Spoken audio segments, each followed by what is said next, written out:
Hello and welcome to the Decibel Boost podcast, the official music podcast of the website Surreal Resolution. I'm your host Robert, the lead singer of the hit band Billions of Mario. And with me I have... Let's get this bullshit over with already. And... Whose friend did I just stole? I don't know. Hopefully it was Ed Sheeran's. It says Ed Sheeran. Okay. Yeah. Give it to Kesha. She deserved it. You're getting way ahead of yourself, Alex. So, as you can tell by the general enthusiastic atmosphere and happy-go-lucky attitude of everyone in this chat, that we're recording this the day after the biggest night in music. And no, we're not talking about salsa night at Juanita's Leche Lounge. We are, of course, talking about the 60th annual iteration of the Grammy Awards. A thing that still goes on for some reason. It goes on because CBS got to get paid. Yeah, and it goes on because people like us basically give it free fucking publicity. I don't care that I screw that up, but... So last year was a Grammys, and this year's was also a Grammy. Yeah. But we'll work our way up to the big stuff in due time. Naturally, we gotta start with the pre-awards events, because, spoiler alert, the main ceremony of this was 3.5 hours long, and they only gave out 9 awards on screen. Yeah, Yep. 9. Just 9. In 3.5 hours. It took them basically the length of like one of the extended editions of Lord of the Rings to put out 9 awards. It took them two listeners of that latest Migos album to get through this shit. And hopefully they don't nominate that album. Let's hope not. Or the Ray Schumer album, which is about to be a triple album.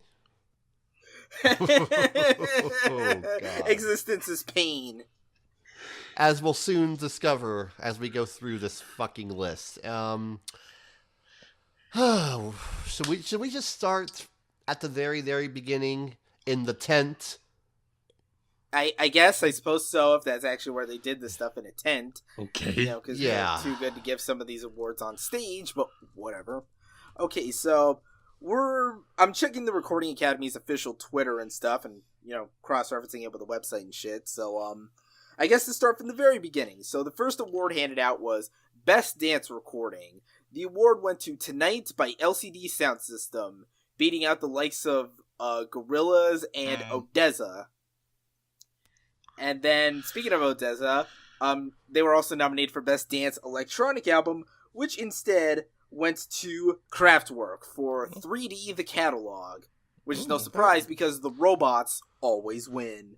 Pretty much. Yeah. And then, of course, the beginning of many, many wins for Kung Fu Kenny for Best Music Video for Humble. Shocking absolutely no one because that video is GOAT. Mm-hmm. Here. Let's see what else here. What else is of note? A lot of jazz. Apparently Randy Newman won an award for writing a song about Vladimir Putin.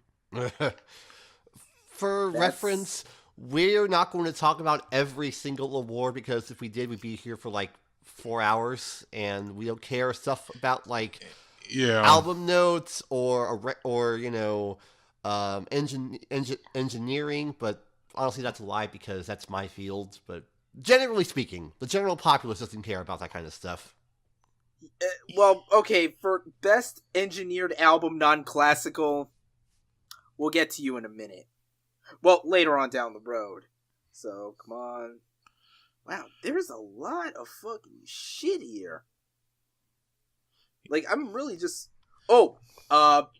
this one I found interesting, just because I want to bring it up here. For Best Spoken Word Album, of course, went to The Princess Diarist from the late, great Carrie Fisher. Rest in peace. Rest in peace, you beautiful, crazy bitch. Also, that fucking Super Saiyan shit she pulled in episode 8 was fucking awesome, and quit whining, you goddamn nerds. So, yeah, she won that. She beat out the likes of Neil deGrasse Tyson, Bruce Springsteen, and Bernie Sanders and Mark Ruffalo. Yeah, the Hulk and Bernie. That was the thing. Oh boy, and this is, there's some awards that piss me off here, but I think this one pissed me off more than a certain other one later on down. Best compilation soundtrack for visual media. The award for this one went to Justin, or rather a bunch of artists, for La La Land.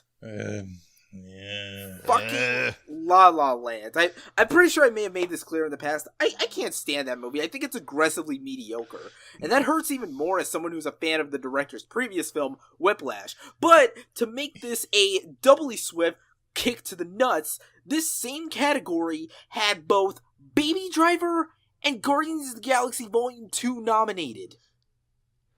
As we will learn, even in New York, Hollywood goes for the safe picks. And of course, La La Land also won Best Score Soundtrack for Visual Media, beating out the likes of Game of Thrones Season 7, Dunkirk, and Arrival, amongst others. I am sick of people validating this goddamn award show.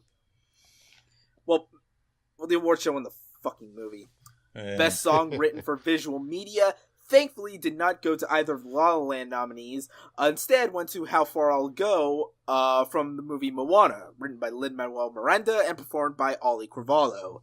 Congratulations. Yeah, you beat out a bunch of other shit, including, well, I'm not going to mention. That I don't want to mention. Yeah, a bunch of classical awards. Yeah. Contemporary classical. Again, my field. Jazz. God, there's so much jazz here. There's so much jazz, I could be making B-movie references. I'm trying to scroll through this shit. Let's see here. Oh, here we are. Alright, so Best Rock Performance. This one went to Leonard Cohen for You Want It Darker. A good song, and I think, I'm not mad that it won. I was personally rooting for Foo Fighters and Run, but, as long as it wasn't Nothing More. It was Nothing More. Straight up. Best Metal Performance. Alex, you want to take over this one? Sure. At least bring it up? Yeah. Simply put, Mastodon won. I can live with that. Now, personally, I would have preferred Meshuggah's Clockworks, but hey, as long as it wasn't Code Orange. Yeah.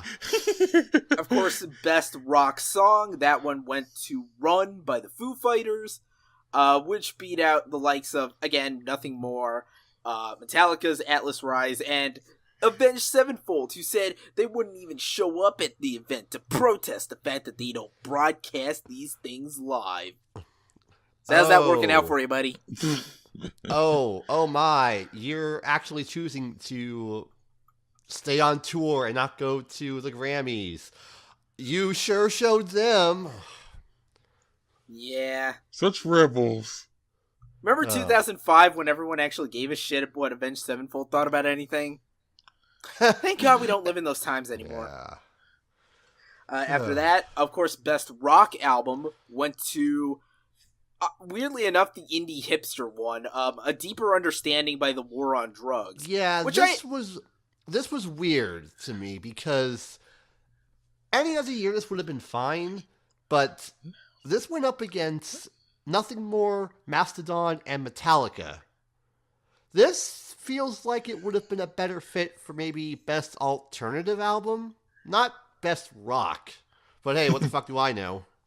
Speaking I really liked A Deeper Understanding, but, yeah, I agree. It should probably be in the other categories. Although, seriously, that fucking Nothing More album, I tried to listen to that album all the way through. I don't know, it felt like I was listening to the same song over and over again, to be perfectly honest. I don't get what you rock nerds find so appealing.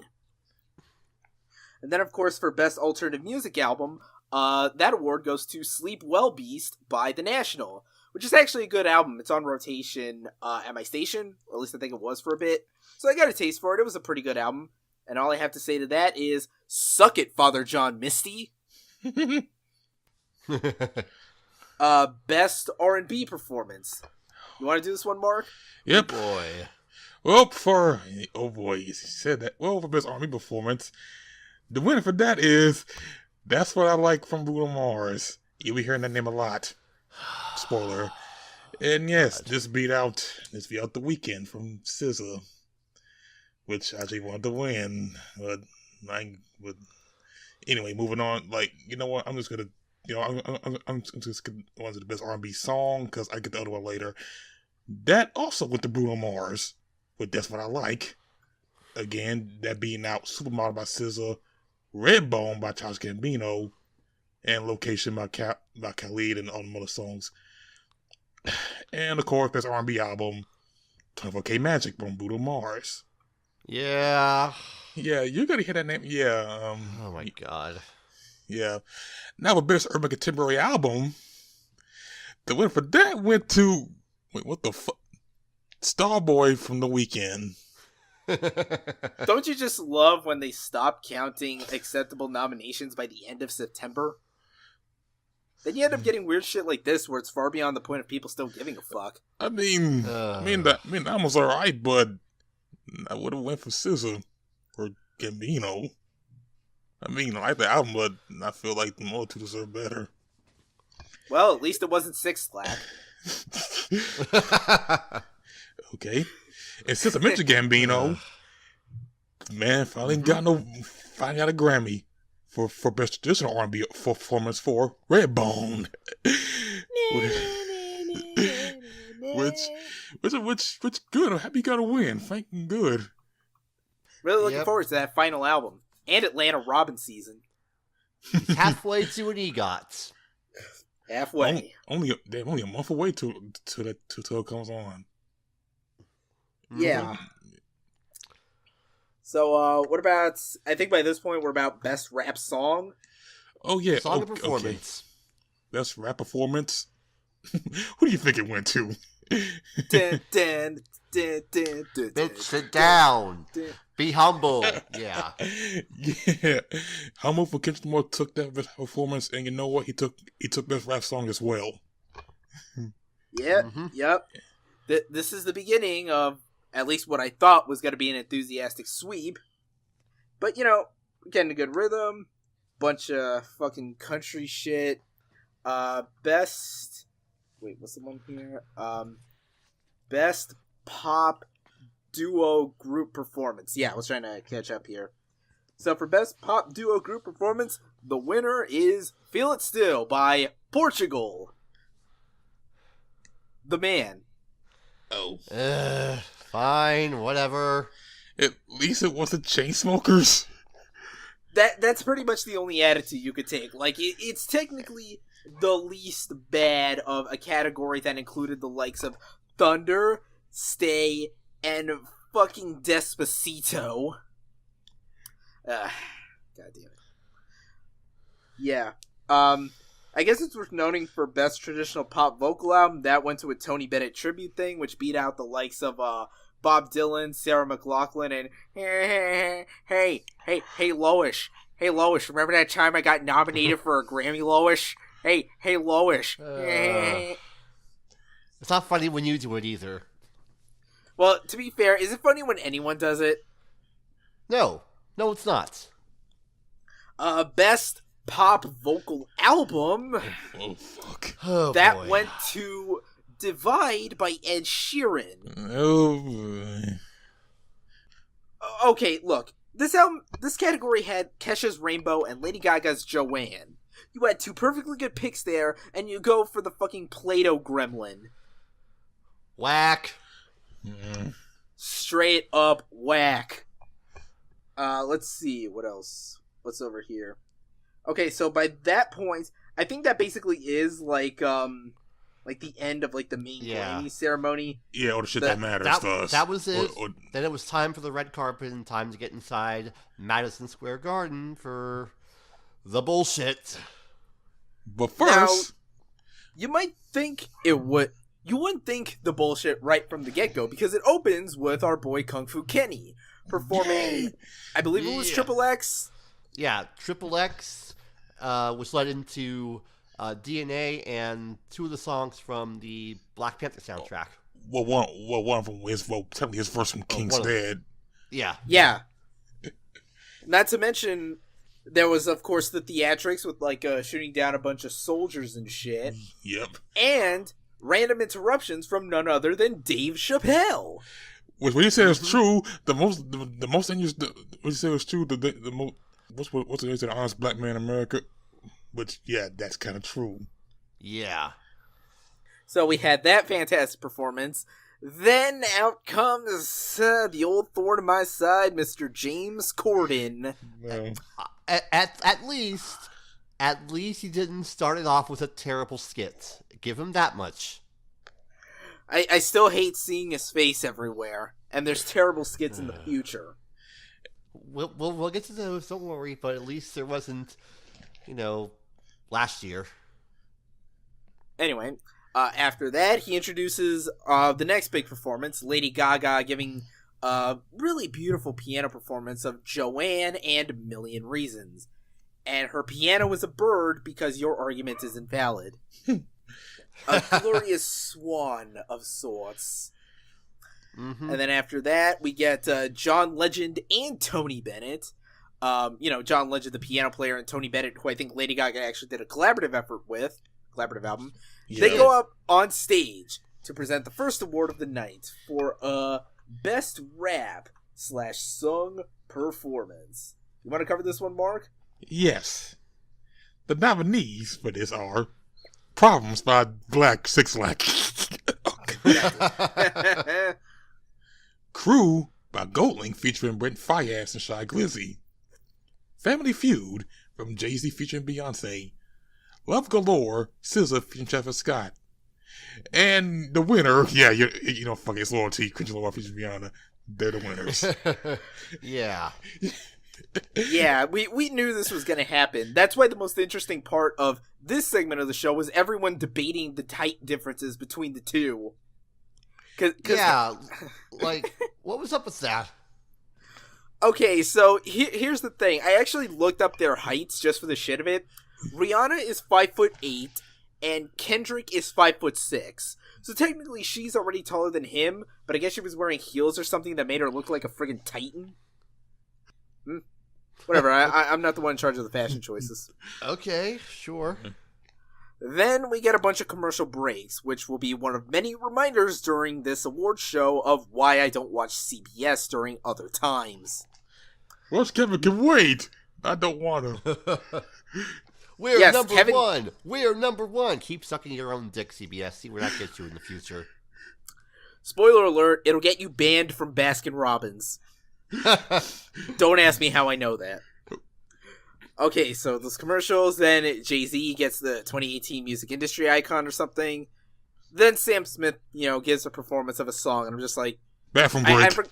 Yeah, I think that was the bathroom break from Mark, at least the first one. It was that one song we talked about, months ago, and it was alright, I guess, it's just sort of there.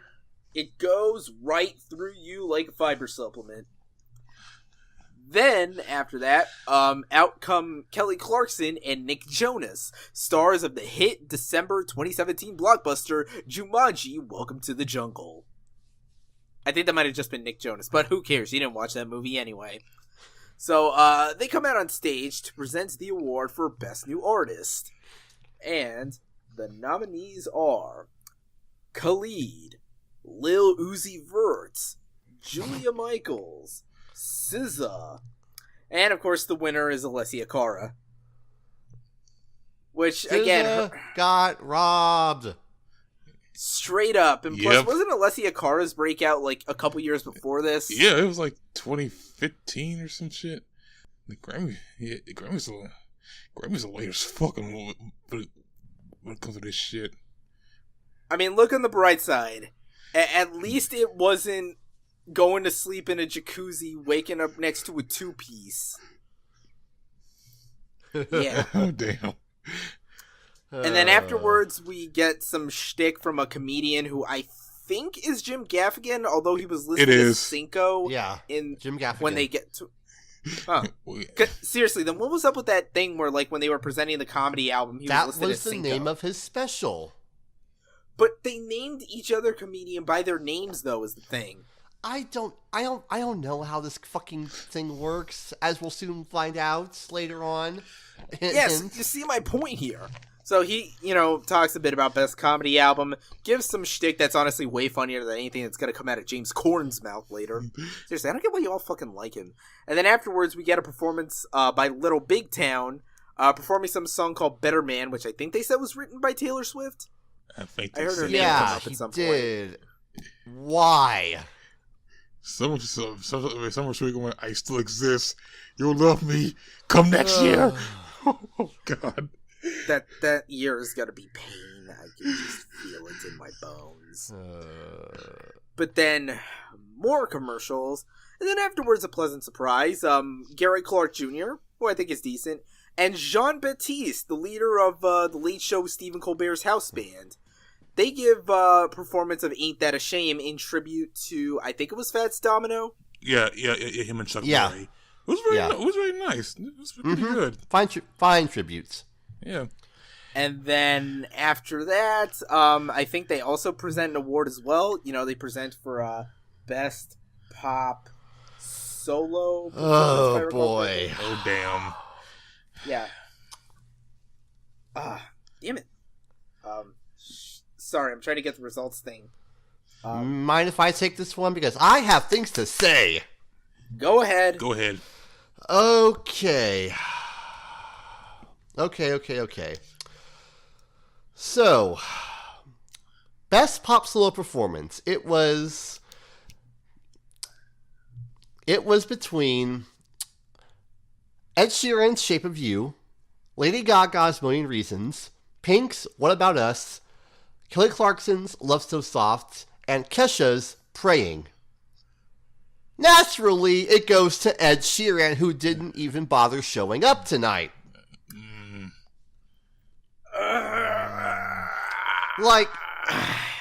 Okay, spoiler, Kesha performed prayers at the show. It was amazing. After seeing that, how the fuck do you rationalize this? And fucking Play-Doh face Shrek doll motherfucker, who's like, he's like if Flight of the Conchords sucked. Yeah, and not to mention, that comment that what's that guy's name? The president of the Grammys mentioned women need to step up. Motherfucker, you gave an award which were nominees for all female with one guy, and you gave it to the guy. Wow, that's not even counting the whole Lord stuff. Holy shit! My homegirls Kesha and Gaga both stood up, and you gave it to Sheeran. What the fuck position are you in to talk shit, Mr. Grammy President? God damn it! Yeah, we are very, very mad. Then, afterwards, we get another commercial break. And I would like to point out, by this point, we are an hour into the show. So if it seems like we're breezing through this, that's because we can be more efficient than an actual Grammy ceremony. Yep. Yeah. I recorded this whole thing and watched it in under 2 hours. So after that commercial break, Victor Cruz and Sarah Silverman come out on stage to introduce the bane of my existence, Luis Fonsi and Daddy Yankee doing a live performance of the song of the summer, people, Despacito. Okay. Now, okay. No. You don't get to talk because this is my gripe here. Like, okay, you all out there in, like, wherever you're listening to this, Alex in North Carolina, Mark in Alabama, where presumably they still have pop radio, or like in big cities anywhere, you fuckers think you're sick of hearing this shit? Remember where I'm at. I live in fucking Miami, Florida, the biggest market in America, possibly beyond a shadow of a doubt, for reggaeton music. Probably the city that is one of the key reasons why Daddy Yankee even has a career in the first place. How the fuck do you think I feel? It's like Clockwork Orange, except they're prying open my ears with this shit. Damn. Just think of that card gambling shit in, like, I don't know, fucking Kaiji or whatever, where he's, like, betting with, like, his fucking ears and shit. Ow. I'll say this, though. I don't listen to pop radio at all, so I've only heard this song, like, maybe twice, and it's there, you know. I've heard better Latin pop. If I want to hear good Latin pop, I'll just, listen to some Gloria Estefan and the Miami Sound Machine. Yeah, like, I'm listening radio much. I tried one time, and it's like, I'm going back to my MP3 player. Y'all could be listening to Celia Cruz or Elvis Crespo, but instead, we're stuck with this. I only hope that everybody watching this who fell for the song because of the remix heard it without, Mr. Asshole, and realized, why do I like this song again? Believe it or not, people think it sounds romantic as hell because it's sung in Spanish. I actually looked up translations and the metaphors for this shit. I assure you, this song is dumb as hell. Of course it is. It has Daddy Yankee on it. Yeah. Anyway, let's move on for the bitterness, because at least after this, we get a good performance, Yay. Yeah. Terrified from our boy Childish Gambino. Yeah. This was good. This was awesome. This was great. This was sexy. Fuck you, Ed Sheeran. This is what a sexy song is. I felt like having sex right there and then. Unfortunately, there's no one here to have sex with. I hope not. What's that supposed to mean? This isn't a light novel anime adaptation, dude. Keep your perviness to yourself. This is a Christian podcast. Sure it is. And I would like to establish for the record that all of the banter we are saying infinitely funnier than anything that comes out of James Corden's mouth. But anyway, after that performance, back to commercial, and I'm pretty sure this is the commercial break where they did that weird Animoji thing, set to Redbone. Yeah, they did. Why is Apple investing in this technology? I don't know. Also, something about, like, a music educator award going to some teacher in the Bronx. Because, of course. Yeah. And then, the quickest part of the night. Pretty much. Disappointingly so.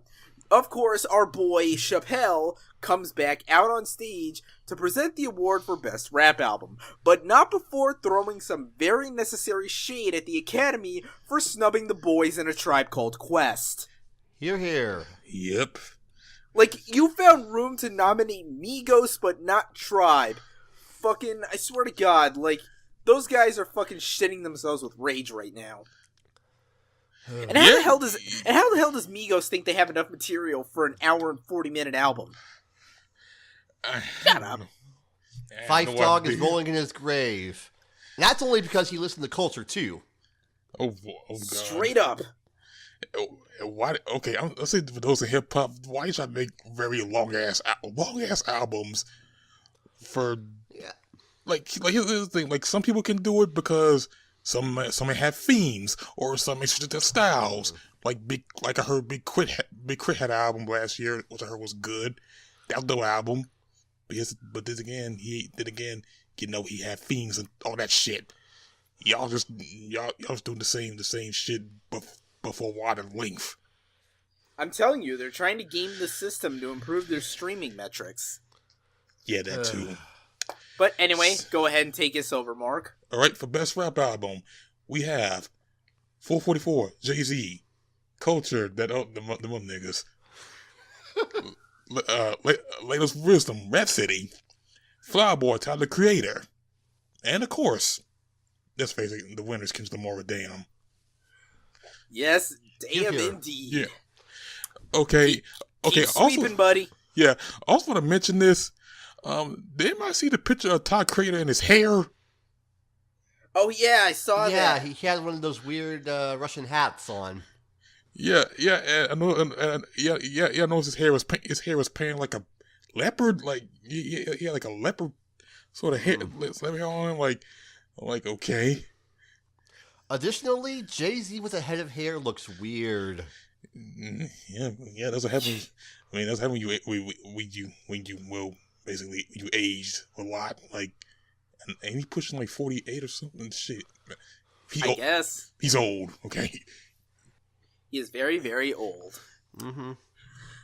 And then after that, we get a performance for Pink, which was pretty cool. Okay. There was also the sign language interpreter in the background. It was a solid performance, and it's proof that when you take away the gimmicks and the pop cliches, she is a very solid singer. Yes, indeed. Yeah, that's true. Yeah, that's true. Then afterwards, we get another fucking commercial break. I think there was a bunch of Target advertisements. I don't fucking know. Yeah, there was that one thing. And then, this for me was honestly the nadir of the night. The point where I was staring into the void and deeply questioning, what the hell am I even doing with my life right now? There was a fucking carpool karaoke skit, or subway karaoke rather, between James Corden, Sting of the Police, and Shaggy. Because, remember, apparently Sting and Shaggy are doing an album together.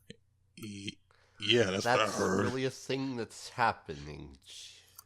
I only have one thing to say about that. Zoinks!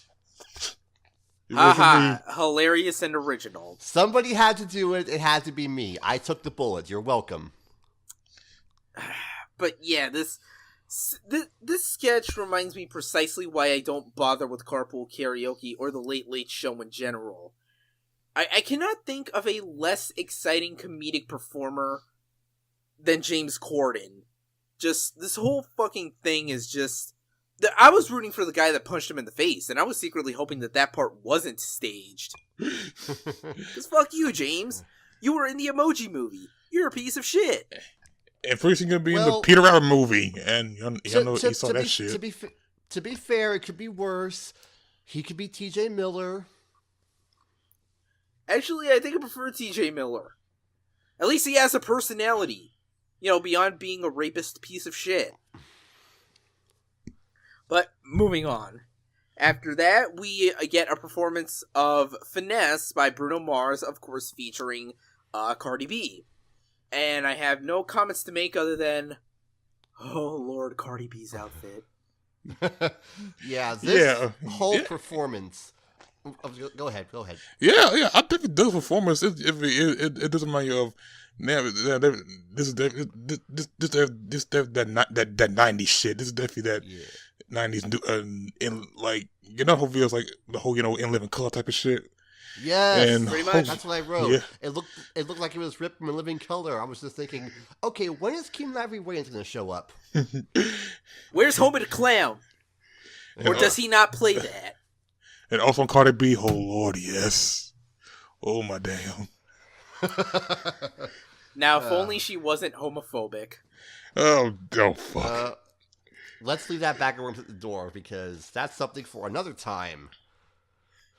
Yeah, and there's already a Rap Critic video about that whole thing. Or at least the Migos part of it. But afterwards we get, and this is kind of the weird part, the fact that they chose to present this album during the main ceremony. Best Comedy Album, presented by current Daily Show host Trevor Noah. I'm sure this must be an exciting moment for him. Yeah. Truth be told, I haven't watched The Daily Show in fucking forever. But mind if I take this one, because I think I may know why they decided to put this on TV for the first time in like ever. Go ahead. Okay, so I want to point out 4 of these nominations were Netflix specials. So here we go. We have The Age of Spin and Deep in the Heart of Texas from Dave Chappelle. Cinco from Jim Gaffigan, Jerry Before Seinfeld from Jerry Seinfeld, A Speck of Dust from Sarah Silverman, and What Now from Kevin Hart. It went to Dave Chappelle, of course. Right. But here's where I think they decided to give this some focus. 4 of these were on Netflix. Netflix has an insane reach with not just their own paid audience, but everyone. This is doing more for stand-up than anyone's done in a long time, probably since the heyday of HBO stand-up specials in the 90s and early 2000s. So yeah, I can see why they decided to put this on TV. Yeah, that makes sense. Yeah. Because I've seen a lot of stand-up specials on Netflix recently. Mm-hmm. There've been a lot of them. Yeah, I haven't had time to dive through a lot, apart from a couple of the recent Patton Oswalt ones, and from what I hear from John, apparently the Chappelle ones are excellent, so... I'll have to keep that in mind if I get some free time. Then afterwards, we get a performance from Sting of Englishmen in New York, with, of course, Shaggy coming out as well. Seriously, Sting and Shaggy? What the fuck even... Whatever. Afterwards, we get a commercial break, then a really bad joke about a bunch of people trying to capture footage of James Corden on their smartphones. And then, of course, the next live performance of Sign of the Times by DJ Khaled featuring Rihanna and Bryson Tiller. A.k.a. the features are doing all the work while DJ is just dancing around. DJ Khaled! We are the Grammy! I skipped this. I have no regrets. I like the part where he said, "This the Grammys," as in, "Thank you, DJ Khaled, for helpfully reminding me what event I've been sitting here nearly 2 hours watching." He didn't mention his son, or did he? He did not. Okay.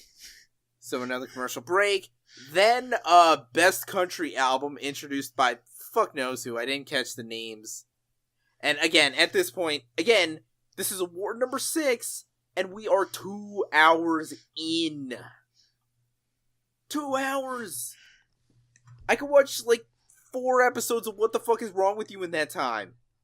3 or 4, somewhere. I could watch Pop Team Epic at that time.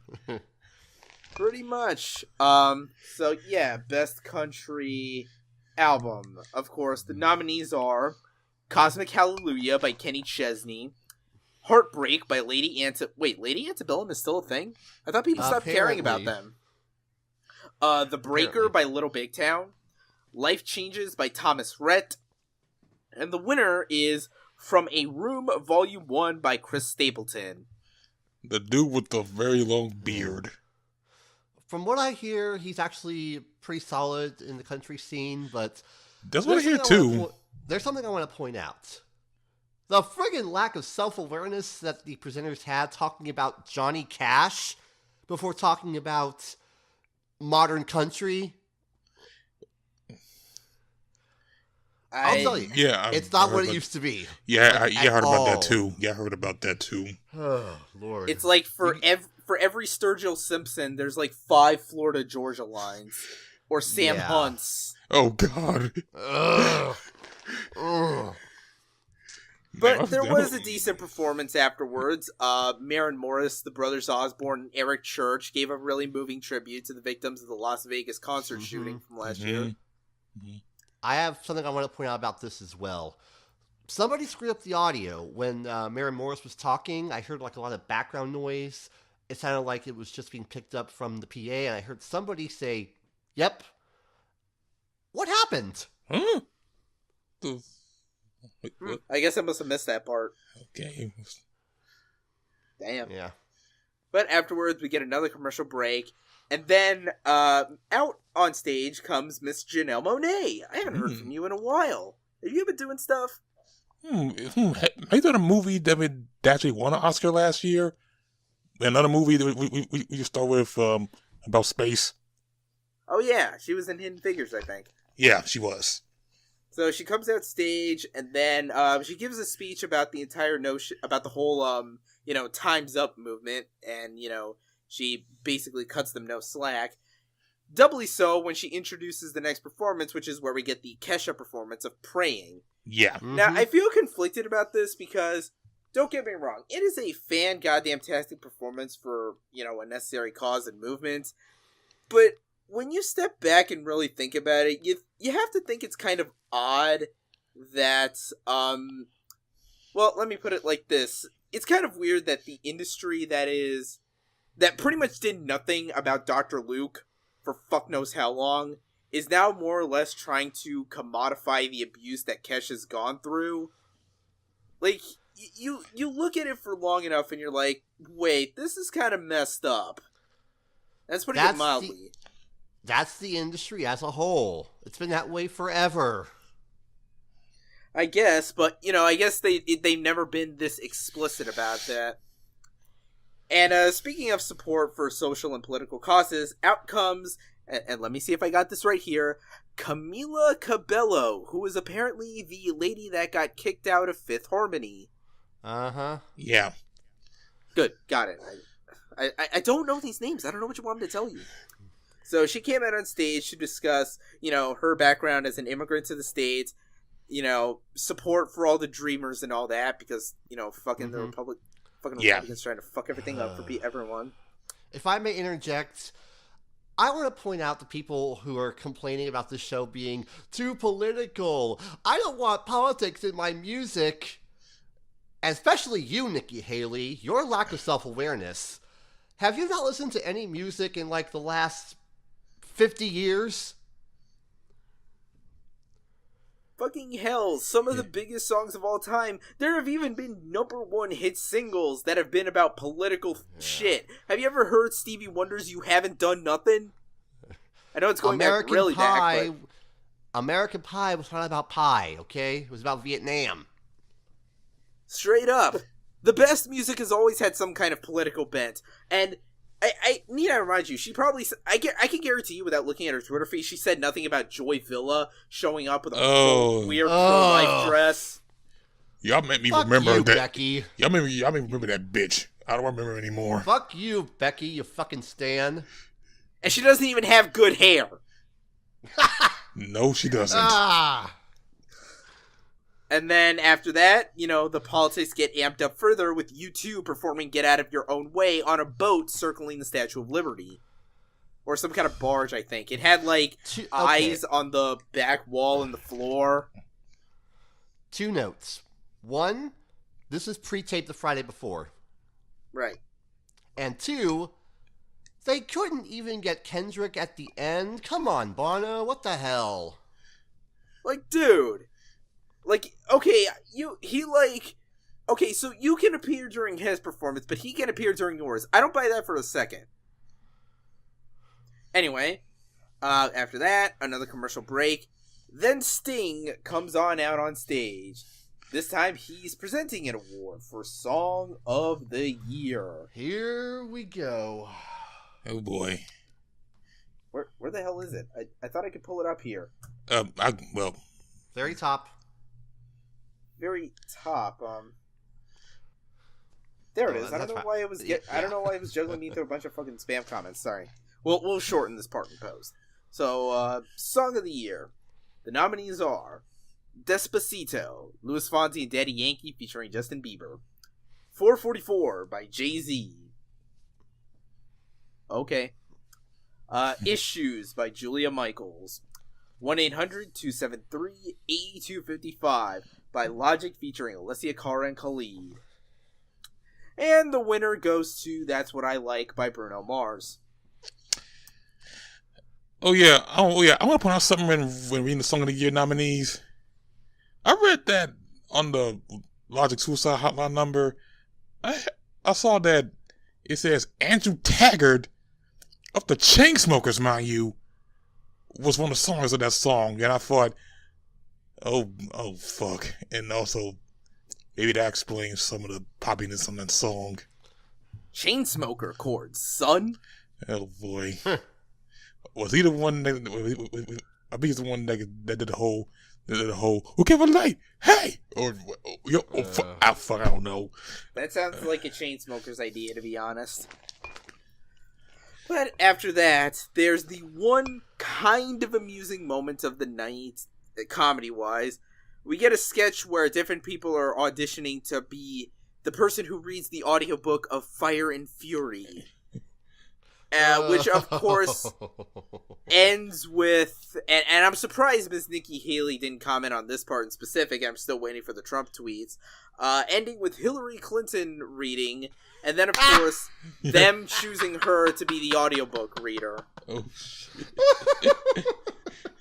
And people were mad because clearly these people have their priorities straight if they could be mad about a fucking 20-second cameo from Hillary Clinton. And I'm sure everybody at Fox News was just in a hate-filled circle jerk over this. Yep. Oh, dare Which she? all you people, all I have to say,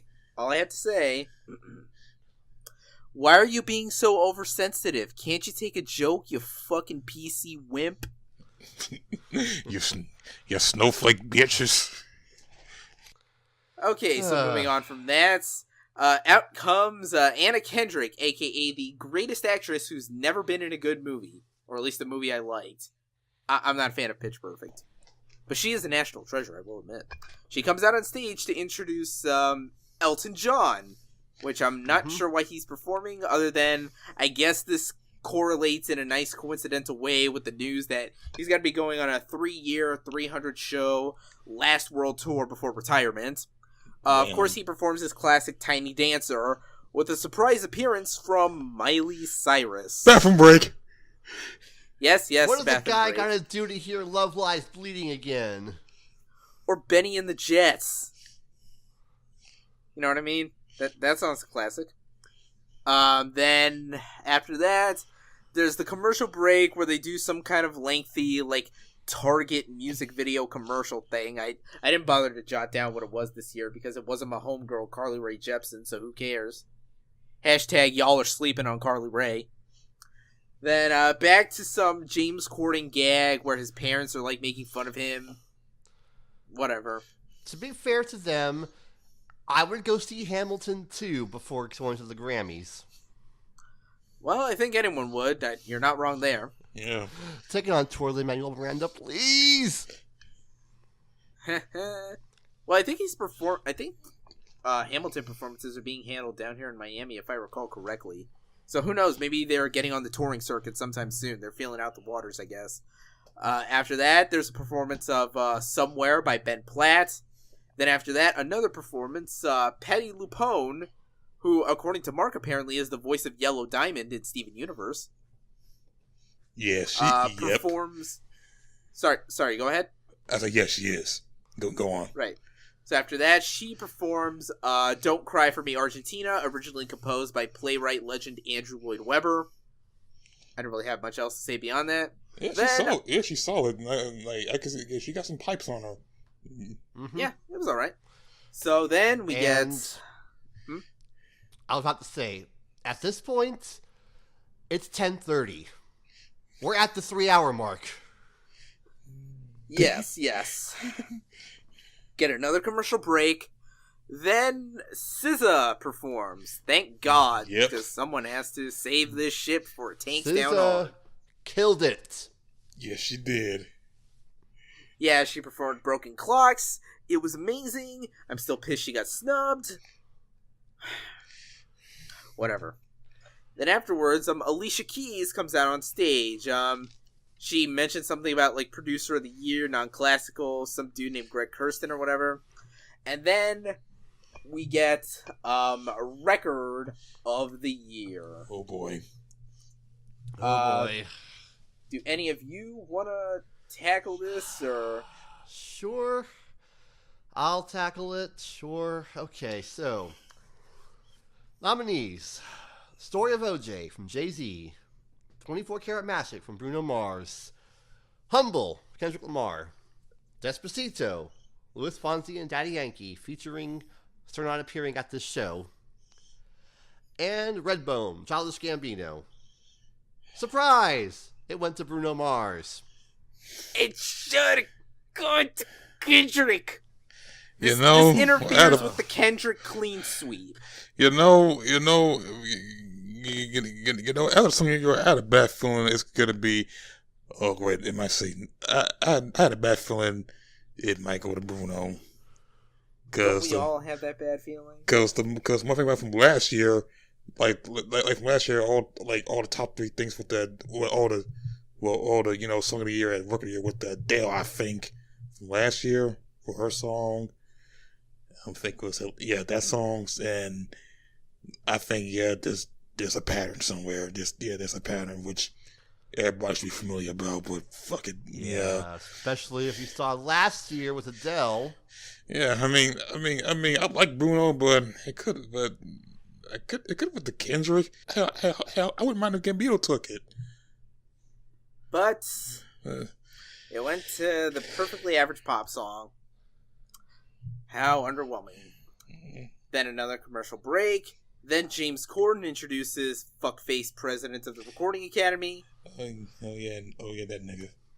Yeah. That motherfucker. Then, out on stage comes Chris Stapleton and Emmeline Harris performing, I think it was Tom Petty's Wildflowers for the In Memoriam segment. Mm-hmm. This went on for a while. Yeah, which I have to say, holy shit, when the fuck did Della Reese die? I can't believe I'm only finding out about this now. Yes, I think I don't know, some months ago. That blew my mind. I will say at least they give some respect for my boy Prodigy and Chris Cornell. Seriously, when they started playing Black Hole Sun, man. Mm-hmm. Yeah. Mm-hmm. Right and here. it ended on a very poignant note, which led into the next performance. Yes, Logic performing 1-800. Of course, with Alessia Cara and Khalid. Mm-hmm. Mm-hmm. I have a couple things to say about not just the performance, but the song itself. Yeah, we know one of the Chainsmokers had writing credit on this, and, it's easy to make fun of the whole who can relate line. Good idea, bad execution, still good intent. I can tell there was genuine sincerity going along with that. However, after the song, Mr. Logic decided to give a little bit of a spiel. And wouldn't you know it, CBS at friggin' 10:55 p.m. decided to hit the bleep button when Logic said, "To all those countries, you are not shitholes." They bleeped him out, and they cut away to the hard camera so that nobody could read his lips. At 5 to 11. What the hell, CBS? The president can say it, but friggin' Logic can't? At 11 o'clock at night? Yeah. Mm-hmm. Fucking... What, do you think the FCC is going to ride your ass? I mean, technically, they should already be riding your ass for committing the felony of airing a Kevin James sitcom. And over 10 years of The Big Bang Theory. And Young Sheldon. And all them other pointless procedural crime, whatever shows they're doing, gives a shit about. Yes. I mean, seriously, seriously, Criminal Minds is still on. People still watch that.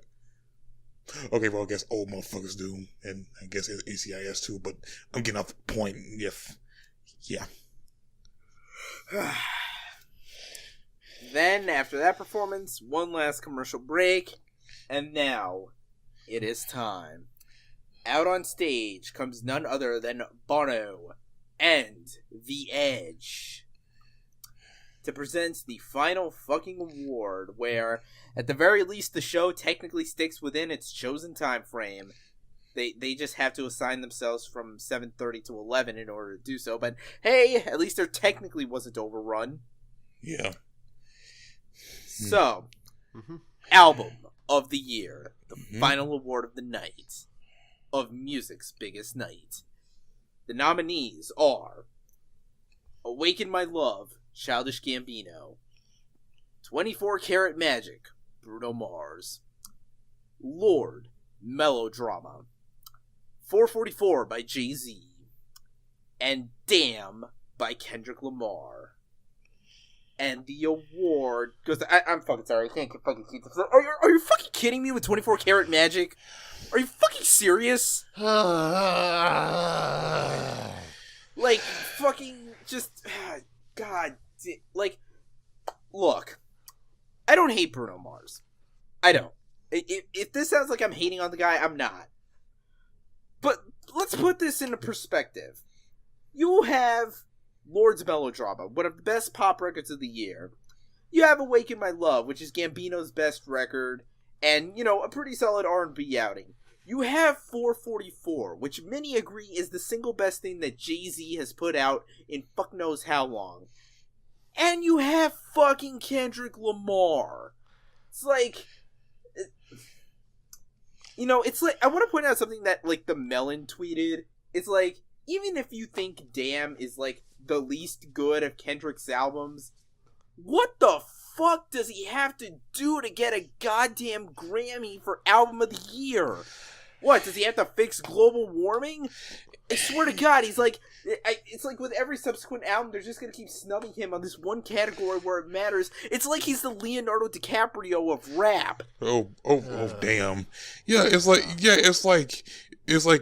let's say 2012, Kendrick got a critically acclaimed album, no Grammy.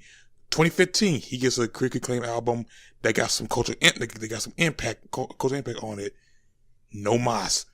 2017, he got all that shit, but got all commercial, but must be that and the commercial success at that. Again, nothing. Oh man, it's just. I was going through these albums to try and figure out what would be the strongest pick. Every time I went through these albums, it always came back to Kendrick. 444, compared to Damn, yeah, Kendrick's going to win that one. Can't really compare it to Gambino or Lord because different styles altogether. Still great albums in their own right, but pound for pound, I would go with Damn. But, you know, it's Bruno Mars, it has catchy singles, it has the widespread appeal, it's the safe pick, so of course... Yep. Of course. And, you know, here's the thing. I don't even understand the logic of safe pick here, because wouldn't safe pick amount to, what's the album that we can choose that will keep people from breathing down our necks here at the Academy for making the wrong choice? Because here's the thing, like, if you think about it in terms of safe, like, 24 Karat Magic is safe in, like, terms of pure, like, broad appeal, but it, like, not safe in terms of, we're gonna be riding the Academy's ass for as long as we possibly can over this. We've been doing it since 2012, we've been doing it since 2015, and we're gonna be doing it from 2018 up to whenever Kendrick's next album comes out, which, of course, is not gonna win, because they're probably gonna be on, I don't know, fucking insert pop star here, album number 6 or whatever. God. You know. Then there's the Lord thing. Can I just go over this for a moment? This fucking thing with Lord. Okay, so yeah, surprise. She was nominated for Album of the Year. Nowhere on the show. The story goes, she wanted to have her own performance, which, to be fair, she's an Album of the Year contender. She should have gotten her own performance. She's fucking Lord. But no, they wanted her to be part of this Tom Petty tribute. She said, fuck that. And so they said, okay, fuck you, you're gone. So yeah, this fucking Academy president guy talking about how women need to rise up. Yeah, fuck you, motherfucker. Fuck you, you hypocritical son of a bitch. Fuck you. Ugh. And with that, we have finally established why we will never get invited to cover the Grammys. Yeah, and I'm going to say one more thing. Again, this has been the last time a hip hop record won Album of the Year was 14 years ago. The album was with Outkast, Speaker Box Low Below. It was like so long ago. Do better, Grammys. It's like, no wonder you had your lowest ratings in fuck knows how long. Yeah. It's not because of the politics. It's not because of, insert petty reason here. It's because y'all keep doing the same mistakes over and over again. Anyway, I think we've exhausted all the salt because basically there's nothing else to say about this Grammy Awards. It was an award show. I mean, say what you will about last year, at least there was some interesting stuff to riff on. Yeah. My only hope is that in like 10 years' time, if I'm ever in the industry, I just get invited to the premiere ceremony show and I just leave. I had to go, hey, who wants In-N-Out? And I'll take like 3 people with me because, In-N-Out.